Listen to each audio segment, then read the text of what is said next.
नवराष्ट्र जनसेवक पुरस्काराने सन्मानित झालेले जनसेवक माननीय अनंत महादेव घाणे यांचा वारंगुशी ग्रामस्थ आणि माजी आमदार वैभवभाऊ पिचड यांच्या वतीनं भव्य सत्कार करण्यात आला। या प्रसंगी परिसरातील मान्यवर ग्रामस्थ समाजसेवक मोठ्या संख्येने उपस्थित होते। या कार्यक्रमाचे अध्यक्षस्थानी माननीय वैभवभाऊ पिचड साहेब होते। यावेळी पांढरे पाटील, तुकाराम खाडे, अध्यक्ष भरतजी घाणे, सरपंच सागर रोंगटे, सुरेश कबाले, गंगाराम धिंदळी, सरपंच अनिता कडाळी, सुनील मध्ये आदींनी मनोगत व्यक्त करून जनसेवक अनंत घाणे यांच्या सामाजिक कार्याचा, तळागाळातील समाजातील गोरगरिबांची सेवा करत काम करत असल्याने गौरव करत पुढील वाटचालीला शुभेच्छा दिल्या।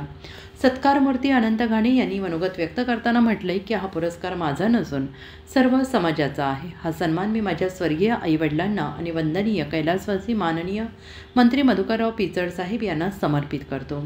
त्यांच्या मार्गदर्शनाखाली आणि माननीय आमदार वैभवभाऊ पिचड यांच्या सहकार्याने मी समाजातील सर्व घटकांसाठी काम केलं आहे। गावोगावी रस्ते, वीज, रेशन, भात पिकांची नुकसान भरपाई, रास्ता रोको, अतिवृष्टीतील पंचनामे अशा अनेक जनहिताच्या प्रश्नांवर आम्ही प्रशासकीय पातळीवर यशस्वी पाठपुरावा केला आहे। गेलीच नाही, काही गावांमधून मला या ठिकाणी चर्चा आली आणि चर्चा येत असताना काय चर्चा आली का गावामध्ये गेलो आणि त्या ठिकाणी विचारलं, लोकांना विचारलं कोणाचं नुकसान झालेली आहे, म्हणजे त्यांनीच ठरवलं काय आमक्याची नुकसान झालेली आहे, तिथं दोन वाहनांची पंचनामे केलेत, एका दुसऱ्या ठिकाणी गेलेत तिथं 2 वाहनांची पंचनामे केलेत आणि असं काही करून या ठिकाणी दाखवलं गेलं का सगळं काही या तालुक्यामधलं आलबेल झालेलं आहे। मग आज या ठिकाणी आपण बघतोय, मगाशी डॉक्टर घाणे साहेब बोलायचे राहिले, ते माझ्याकडे सातत्याने बोलतात, भातांची परिस्थिती अशी झाली, वरती आम्ही जर ते सांगत होते का जर आम्ही रतनवाडी, साम्राज्य या भागात जर गेलो तर भातांची ती सुरसुरी सारखी उभी राहिलेली म्हणे, का एकच काडी उभी राहिलेली आहे, त्याला जर पानं नाही उभी नाही अशी परिस्थिती या ठिकाणी निर्माण झालेली आहे। मग अशा सर्व परिस्थितीमध्ये जर पाहिलं तर एकच राज्य, आम्ही त्यांना काय सांगत होतो गेल्यानंतर तहसीलदारांना का राज्य शासनाचा विभाग कुठला आहे, इरिगेशन डिपार्टमेंट। दादा आहेत इरिगेशनला काम केलेलं सगळ्या गोष्टी, आणि मग ज्यावेळेस इरिगेशन डिपार्टमेंटची आकडेवारी धरणाचं त्या ठिकाणी पर्जन्यमान, पावसाची मोजायचे पर्जन्यमाप जे आहे ते या ठिकाणी आपण बघतो रतनवाडीला आहे, तुमच्याकडे पांढऱ्याला आहे बरं का, घाटघरला एक आहे, त्याच्यानंतर आपण बघतो की शेंडीमध्ये आहेत। या सर्व गावांमधली जर पावसाची सरासरी जर पाहिली ती 27-28 या सप्टेंबरची जर पाहिली तर काही काही ठिकाणी 102, म्हणजे पांढऱ्यामध्ये 102 येते सरासरी, आणि तीच पलीकडे गेल्यानंतर 201 सरासरी ही रतनवाडीची पावसाची लागलेली आहे। आणि मग ज्यावेळेस आपण बघतो का हे सर्व पावसाची सरासरी लागलेला एवढा पाऊस पडलेला असला तरी पण शासन तहसीलदार काय म्हणतात ती आकडेवारी आम्ही घेणार नाही, आणि ते कुठली आकडेवारी घेतात तर त्यांचं मंडल अध्यक्ष जिथे आहेत, मंडलचं जे काही कार्यालय, मंडल अधिकारी जो बसतो त्या मंडल अधिकारी माझ्या शेंडीला आहे, त्या शेंडीला कुठेतरी एक त्यांनी रेनगन बसवलेली आहे, त्या रेनगनवरती त्या ठिकाणी मोजलं जातं, त्या मोजलेल्या रेनगनवरती त्या ठिकाणी दाखवलं गेलं का तिथं पाऊस जो पडलेला आहे तो 60 पेक्षा कमी झालेला आहे, तो काहीतरी 50-52 एवढीचा पाऊस पडलेला दिसतोय। आणि मग ते सांगतात सरकारी बोर्ड, सरकारी निकषांवरती बोर्ड काय ठेवतात, सरकारी निकषावर बोर्ड ठेवतात का ज्या ठिकाणी 65% जास्त पाऊस झालेला असेल तिथं अतिवृष्टी या ठिकाणी देऊ। जर या ठिकाणी आपण बघतोय आपण राज्य शासनाचाच एक विभाग जो या ठिकाणी इरिगेशन डिपार्टमेंट, इरिगेशनच्या डिपार्टमेंटची वरची जी काही आकडेवारी आहे ती 201, 101 आणि 201 जात असेल, आणि आपल्याला कुठेतरी कोणतरी सांगत असेल का इथं पडलेला पाऊस कमी आहे, मग त्या ठिकाणी माझं तापणं रागणं, कारण की साहेबांनी या ठिकाणी शिकवलं होतं का गरिबासाठी या ठिकाणी लढायला पुढे आलं पाहिजे। मी या ठिकाणी पण केलेलं होतं, साहेबांना या ठिकाणी दहाव्याच्या दिवशी काही गोष्टी सोडतात तसं सोडलं होतं, काही चहा सोडला, अमुक सोडलं तमुक सोडलं, तसं सोडताना 2 गोष्टी सांगितल्या त्या का वर्षभर राजकीय कुठली भूमिका या ठिकाणी घेणार नाही, आणि वर्षभर या ठिकाणी तुमच्याकडे माझी कुठलीच तक्रार येणार नाही, कारण की या 2 गोष्टी मी त्यांना सांगितल्या होत्या। आणि मग या 2 गोष्टी सांगितल्यानंतर मी पाहतोय का ज्यावेळेस शेतकऱ्यावरती या ठिकाणी एवढा मोठा अन्याय होतो संपूर्ण तालुक्यातील, मग मला एक सांगा तालुक्यातील शेतकऱ्यावरती एवढा मोठा अन्याय होतो त्या ठिकाणी मी तापणं स्वाभाविक नाही, ज्यावेळेस मी बघतोय इकडे आपण घेतो, इकडे घोटीला गेल्यानंतर संपूर्ण इगतपुरी तालुका अतिवृष्टीत बसला. पुढे इकडे गेल्यानंतर इकडे लगेच सिन्नर तालुका सुरुवात होतो, इकडे संगमनेर तालुका सुरुवात होतो, इकडे गेल्यावरती जुन्नरचा तालुका होतो, पलीकडे इकडे खाली या कडून खाली वाकून जर पाहिलं तर तिथं मुरबाड तालुका सुरू होतो जो कोकणातला आहे. मग या सर्व तालुक्यांमध्ये अतिवृष्टी करता त्या ठिकाणी बसलेलं आहे. मागाशी मुकुंदन म्हटलं तसं खरी गोष्ट आहे का आपण काय कुठं वेगळ्या बेटावर गेलो काय का इथं पाऊसच पडला नाही आणि अवतीभोवती सगळीकडे पाऊस पडला. ही परिस्थिती या ठिकाणी त्या अधिकाऱ्यांना जाणीवपूर्वक या ठिकाणी निदर्शनास आणून देत होतो. मग त्याच्यावरती ज्या पद्धतीने मी एक शब्द वापरला त्यांना, कसं आहे तुम्हाला या ठिकाणी पगार चालू आहे, मोठा पगार तुम्ही घेतात, गरीब आज शेतकरी या ठिकाणी नुकसानीत बसलेला आहे, अडचणीत बसलेला आहे, त्याला मदत करायची तुमची दानत होत नाही हे त्यांना तोंडात सांगून आलो आणि त्याचा निषेध करून बाहेर पडलेलो का. ज्यावेळेस आपण या ठिकाणी शेतकऱ्याची बाजू घ्यायची असेल ती बाजू घेण्याचं काम खऱ्या अर्थाने साहेबांनी शिकवलेलं आहे की गोरगरीब शेतकऱ्याच्या मदतीला नेहमी या ठिकाणी उभं राहिलं पाहिजे आणि ही भूमिका घेऊन खऱ्या अर्थाने आपण या ठिकाणी पुढे चाललेलो आहे. आज पाहतोय का ज्यावेळेस एकीकडे आपण पाहतोय मगाशी उल्लेख केला तशी खरी गोष्ट आहे, एकंदरीत जी अतिवृष्टी झाली या अतिवृष्टीचं नोंद वरती सरकारपर्यंत कळवणं किंवा सांगणं हे लोकप्रतिनिधी सातत्याने मागत असतात. या अगोदर देखील आपल्या सर्वांनी सांगितलं तशी खरी गोष्ट आहे का नेहमीच या ठिकाणी पाऊस किती पडला तरी साहेब त्या ठिकाणी वरद करायचे आणि माझा अकोला तालुका या ठिकाणी नेहमीच अतिवृष्टी ही या ठिकाणी त्याच्या पाचवीला पुजली, त्याला या ठिकाणी मदत भेटली पाहिजे म्हणून सातत्याने ज्या वेळेस त्या ठिकाणी होते त्या कालखंडामध्ये नेहमीच आपल्या या शेतकऱ्याच्या खात्यावर दिवाळी पूर्वी काही गावांना 2-5 या ठिकाणी आल्याशिवाय राहायचे नाही.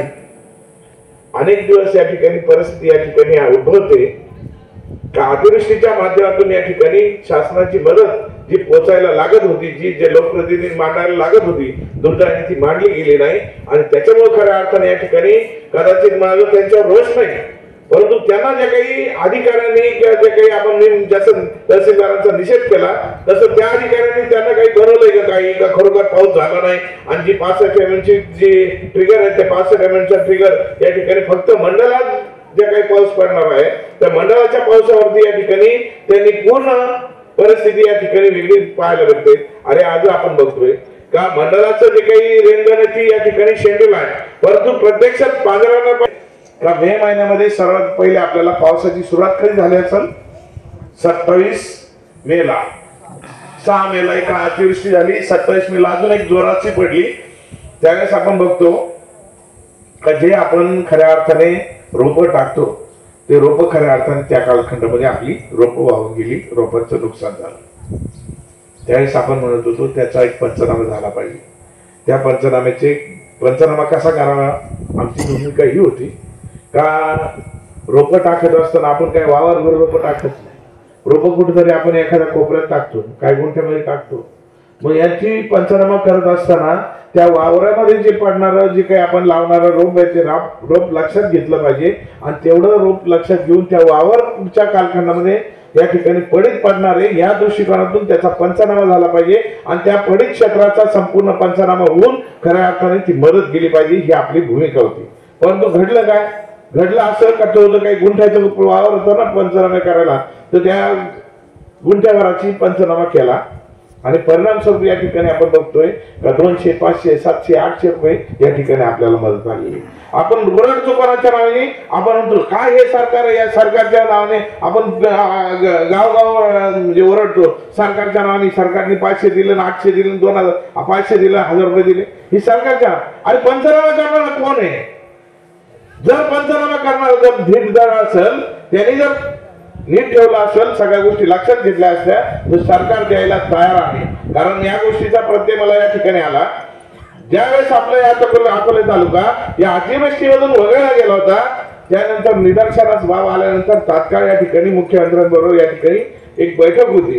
ती बैठक संपल्यानंतर त्यांना निदर्शनास आणून दिली का साहेब अशी गोष्ट आहे का ज्यावेळेस आपण एकीकडे ओरड करतोय का मराठवाड्यामध्ये ज्यावेळेस अतिवृष्टी झाली, पाऊस भरपूर झालाय, परंतु जेवढा पाऊस मराठवाड्यामध्ये झालाय त्याच्यापेक्षा जास्त या आदिवासी पट्ट्यात या संपूर्ण भागामध्ये अकोला तालुक्यात पाऊस पडलाय आणि या पावसामुळे खऱ्या अर्थाने निम्म पाणी जे मराठवाड्याला गेलं ना ते अकोला तालुक्यातून या ठिकाणी वाहून गेलेलं पाणी हे त्यांना निदर्शनास आणून दिलं.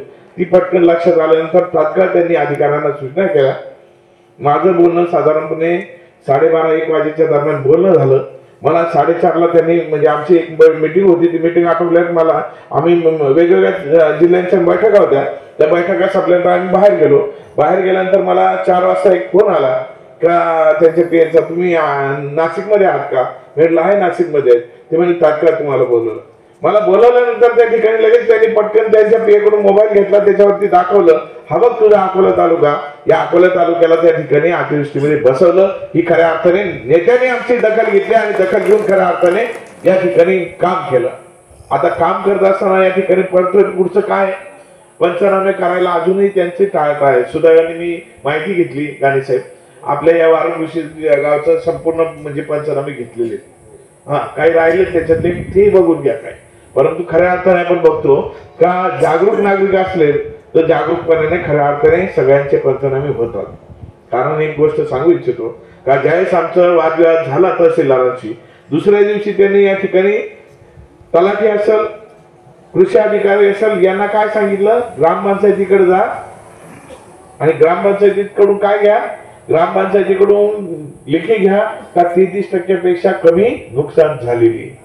सुदैवाने माझ्या लक्षात आल्यानंतर तात्काळ मी व्हॉट्सअपला मेसेज फिरवले, आपल्या सर्व कार्यकर्त्यांना सांगितलं का असं कुठलाही ठराव देऊ नका, नाहीतर गाव या ठिकाणी विचारेल का सरपंच ताई तुम्ही या ठिकाणी बसलेला, जर तुम्ही या ठिकाणी असा जर ठराव दिला असतं तर गाव विचारलं असतं का आमच्या नुकसान झाल्यात भरपाई देणार कोण.